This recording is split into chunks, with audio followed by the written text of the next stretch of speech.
everyone, and welcome to another episode of the Unlocking Fitness podcast. I'm your host, Sarah Pitts, and in today's solo episode, we're talking about the concept of mobility and why you don't need to waste training time on it. Now, there's such a huge gulf in coach education between the fitness industry and sports coaching that for some of you, the idea of mobility is quite new or doesn't really go beyond a bit of stretching.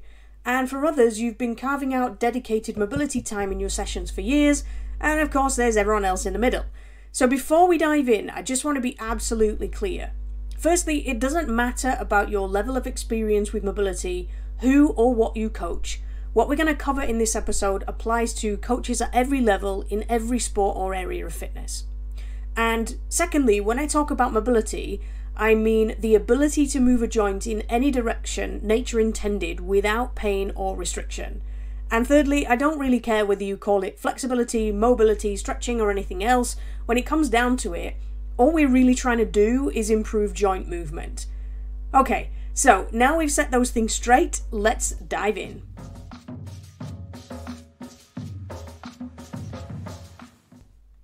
So it's taken me a lot of personal pain, study and experience to be able to talk with any authority at all on this subject. But my journey has allowed me to understand it back to front and upside down.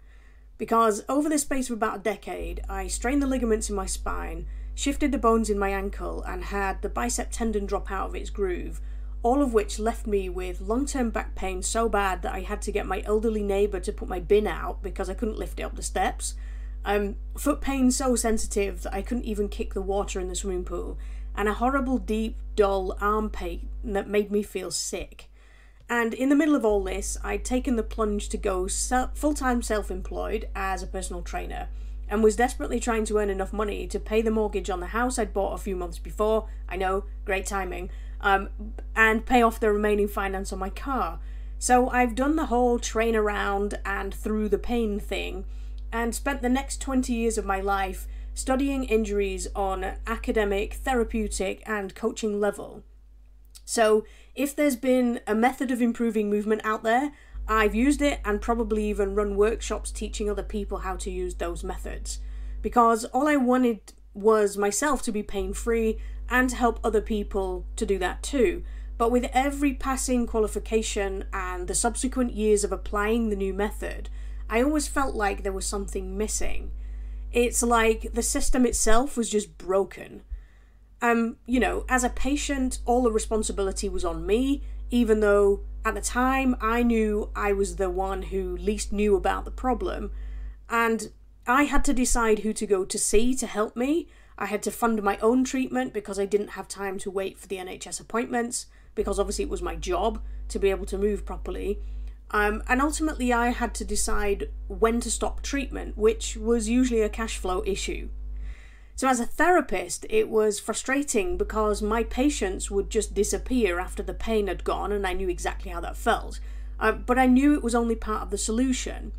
There was more work to do to help the problem stay away, but people can't or don't want to pay when they're not in pain.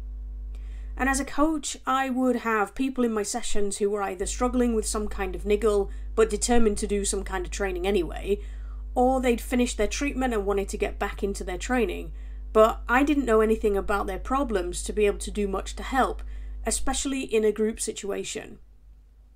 So my experience has also taught me that people don't want to pay for or have to manage two different professionals when it comes to training or movement. It's just too confusing or too much effort for them. And to be fair, why should they? It made me, and it still makes me really angry that the system is set up this way. I mean, why should all the responsibility be on our patient or client?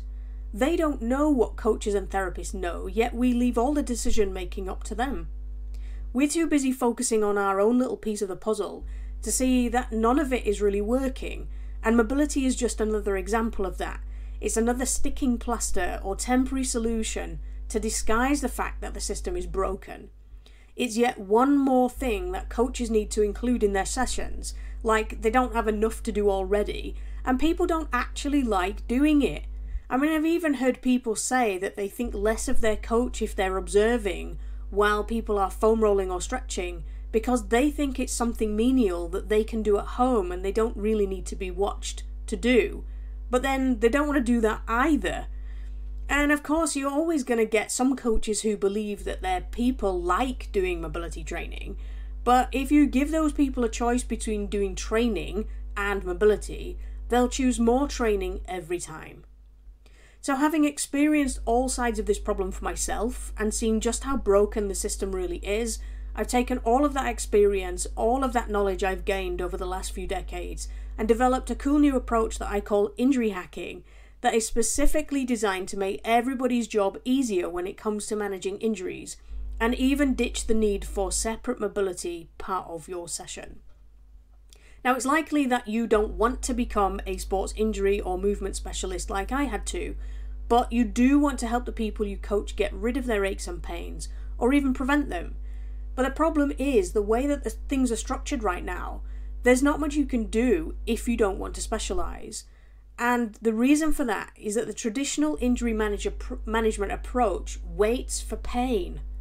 Now, people aren't considered to be injured until they have pain, but then they don't want to accept that they might have to stop training, so they keep training while the pain is mild, believing that because the pain came out of nowhere it'll just go away on its own, or they blame the terrain or the change in tempo or their equipment for this sudden magical appearance of pain. And then when the pain gets bad enough to stop them training, they go see a professional about it, who usually treats the symptoms until they're gone, and then those people go back to training. And that's hard because as a coach, you don't have any control over how long they're away from training or much information about how to manage their injury once they come back to you. You're completely reliant on other people. But injury hacking doesn't wait for pain. To me, that's like waiting to put your seatbelt on until after the car has crashed. Injury hacking takes the lowest common denominator of all injuries, which I've actually discovered to be non-painful restricted joint movement. And we consider which of the existing coaching skills can contribute to reducing it. So we don't get tangled up in symptoms or names of specific injuries, we just focus on what we as non-specialist everyday coaches do best. That way, you don't need to spend years getting a degree or umpteen specialist qualifications like I have, you can just get on with the coaching that you love. So based on all my experience, I'm going to share with you exactly why mobility is a waste of time and what you can do instead. Now, the main problem is that most standard mobility approaches focus on the idea of lengthening individual muscles. But with over 600 muscles in the human body, it's almost impossible to logically think through every possible combination to be able to stretch the right bit. Plus, logic takes time, so even if we could think through all those combinations, stretching each muscle or group of muscles separately takes a long time, even if you're only spending 30 seconds on each one. Now, over the last 20 years, well, 20 plus years really, I have experimented with using all different types of stretching, from the classic static stretch through PNF,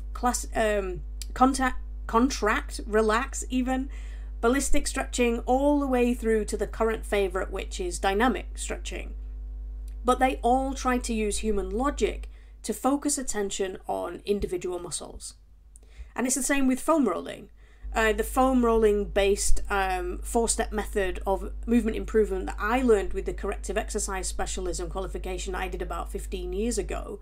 The first step was to foam roll a specific muscle or group of muscles and then stretch them. And in reality, this just simply takes too long and only allows for targeting muscles in a specific way. And if we combine this with the industry's love of doing movements and stretches correctly, then as coaches, we teach our people that a certain stretch position will stretch a muscle or certain groups of muscles, and if they can't feel it in that specific place, then they're wrong. But everybody's body is different. Nobody else has had exactly the same life experiences as each individual you coach. So who are we to tell them that what they're feeling in their bodies is wrong? And also, stretching is a false positive, and by that I mean we've been taught over time that the feeling a muscle, that a muscle stretch gives is a good thing, but in many cases it's not. A muscle will feel stretched whether it's initially too short or whether it's too long, but when we only focus on the sensation of the stretch, we can easily be stretching the wrong part of the body, and that means we're trying to lengthen bits that are already too long. And this can actually do more harm if someone we coach is struggling with existing aches and pains. A great example of this is the hamstrings. Now, most people think that because their hamstrings feel tight, they need stretching. So we dive headlong into the age-old, straight leg, can you touch your toes type activities. But in many cases, the hamstrings are actually too long in the first place, or the bit that really needs stretching can only be reached by a bent leg stretch, which most coaches believe is doing it wrong. So it doesn't matter how you've tried to improve mobility in the past, whether it's foam rollers, resistance bands, voodoo floss bands, or different types of stretching. If you're focused on the stretch sensation, an individual muscle or group of muscles, and you think that a particular position of stretch will give a correct stretch, then it's not likely that the people you coach will benefit much from their mobility efforts. And the biggest reason for this is because most of these mobility methods don't take into account the natural spiral in the muscle tissue that gets tighter and shorter with strength. Now, trying to lengthen these muscle fibers that are twisted like a wet cloth just by pulling from either end won't do much to unwind the intensity of the spiral or create any long-lasting benefit from the activity. And the closest approach I've seen that tries to deal with this is the 3D dynamic stretching approach from the Gray Institute. And about 10 years ago, I absolutely thought this approach was the bee's knees. But after a few years of using it myself and showing movements to my sports injury patients, I found that we were still stuck in a yo-yo cycle of lengthening the tissue by doing the movements and then tightening everything back up again by training, which ultimately led to spending more time on trying to improve movement. I even had one long-distance triathlete who was doing an hour a day of trying to improve her movement but still ending up with problems. And over time, I realised that there was just something missing. And it was the experience of using the new range of movement by the brain. So really only the very last stage of the corrective exercise approach I mentioned before ever tried to deal with this. But by the time you'd gone through all the stages, which was foam rolling, stretching, and then strengthening the opposite muscle first, there wasn't really much time left for the brain to coordinate the new range of movement in a whole body movement, because the whole process just takes too long. And ultimately that's the key, the brain. Now, I don't know about you, but I've lost track of the times I personally and patients of mine have got up off the treatment table and said something like, oh, my legs don't feel like mine anymore. And it's because the brain hasn't had the experience of using the new range of movement that's been created yet. So most of the time when we're trying to improve movement, we get so focused on improving that movement bit that we totally forget about how it'll affect the rest of the body, and very rarely consider how the brain might need to make slight adjustments elsewhere in order to be able to function better afterwards. And that's really what I love about the Gray Institute's 3D dynamic stretching approach. It's movement-based, and because of that, the brain can not only follow along with what's happening, but also decide at the time of doing it whether it's appropriate with respect to the rest of the body or not. But if we really want to improve movement, then there's a couple of bits missing. The first one is experiencing the new full range of movement, and the second thing is coordinating that new full range of movement with the rest of the body. So I've developed this into a process that I call the 3M flow, and I want you to experience this for yourself right now. So have a stand up and I'll walk you through it. But please note that all movements should be non-painful. So only go as far as you feel comfortable. I am trusting you to be responsible for yourself here. Alright, so step one is what I call micro movements. And this really is based on the Gray Institute's 3D dynamic stretching. So if you stand up, position yourself with one foot in front of the other. We're going to be working on the hip of the leg at the back. Okay, So the 3D dynamic stretching approach recommends small, gentle, slow and pain-free movements in a front to back, side to side and rotating direction. So, you can position yourself in that split stance, what I call a split stance, so you've got one foot in front of the other. You push your hips slightly forward until you can feel a little bit of a stretch, and then you just move around. Maybe you do circles, maybe you try and go forwards a little bit more, backwards a little bit, then you kind of take it side to side a little bit, and you just spend a minute or so just moving around in any direction that you like, to help your body establish where the tightness is for you. And this movement allows the brain to release tension with respect to the rest of the body. So it allows us to work on multiple joints at once, and by doing that, find tight areas that we would never find if we had to logically think it through. And since every single muscle in the body works in every direction, and each is contributing to the control of the movement, that's it. Some muscles will lengthen to help control the movement, some will shorten. And when we use hip circles in this split stance position, they'll probably do a bit of both. But these small movements are what I like to call micro movements, and they are the first M of the 3M flow. So secondly, we have midi movements. And once your hip has loosened up a little bit using the micro movements, it's time to help the brain experience the new full range of movement of the hip. And you can do that by keeping your feet in exactly the same place, keeping your legs as straight as they were before, and bending forwards from the hip so that you're reaching down to the ground, and then extending the spine slightly backwards, so coming back up to standing, reaching slightly backwards, so that you can extend the spine a little bit. Now this simple action helps your brain recognize how far you can bend and extend your hip now compared to before. And this is important because it's the newest experience that the brain refers to when it's trying to make decisions, which helps the brain to accept the new improved joint movement as the new normal. So the third step is what I call Maxi Movements, and this is where we help the brain to coordinate with the rest of the body. So the brain is coordinating trillions of cells in the body at lightning speed in every single second of the day, even when we're asleep. It's what the brain does best. So to further embed the new improved joint movement as a normal range, coordinating this full joint range of motion with other movement in the body is vital.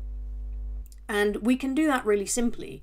We can keep bending forwards and then extending the spine as we stand up, but we can add a spinal rotation as we do it. So if you bend down towards your foot, if you've got your, let's say you've got your left foot forwards, then you could reach towards your left foot with your right hand. And then you could rotate the opposite way as you stand up and extend your spine a little bit. And how big this movement is and how vigorous it is will depend on what you're trying to achieve. In a warm-up situation, big whole body movements that increase the heart rate are perfect. Like I said, you can add that spinal rotation to your bend and extend in that midi movement. And not only does this increase complexity, which challenges coordination, but it also challenges balance and proprioception and a whole bunch more stuff. But in a cool down situation, these big vigorous movements wouldn't be appropriate. So you might choose something else like nodding your head or opening and closing your hands to challenge that coordination without raising the heart rate too much. So both of these are vital maxi movements that serve to solidify the new joint range as normal and help to break that endless yo-yo cycle of loosening and tightening, all that that every active person gets stuck in. And as you've just experienced, moving through all these 3 stages of the 3M flow only takes a minute or two. It covers multiple muscles and groups of muscles at once, and even helps to improve other skills like balance, coordination, which can be particularly useful in populations that struggle with these. So the 3M flow is a fantastic way to warm up and cool down, which means you don't have to find that extra time for mobility or put the responsibility on the people you coach to do it at home, Although, when they understand how simple it is and how much easier they find it to move, you'll probably find that they do a little bit anyway. And any coach in any sport at any level can learn how to use it. Now, the principles behind the 3M flow and how to create your own flows are taught in the Injury Hacking Certification course, which is my level 2. But if you're serious about helping the people you coach to avoid injury, then I'd like to invite you to get more information about what injury hacking is, who it's for, and how you can get started with my free Injury Hackers Mission Guide at injuryhacking.com/mission. Now, I hope this episode has given you a clearer understanding of the pitfalls of existing mobility practices and what you can do instead. And if you like this discussion, please share it with your friends and your social media groups, and don't forget to leave a review. It really helps a great deal. Thanks for listening, and I'll see you on the next episode. The Unlocking Fitness podcast is a mostmotion original, hosted by me, Sarah Pitts. It's based on the Unlocking Fitness book series, which you can get from unlockingfitness.com. At the time of recording, book 1 in the series is available, with books 2 to 5 in the pipeline. You can find more mostmotion at mostmotion.com and on Facebook at mostmotion.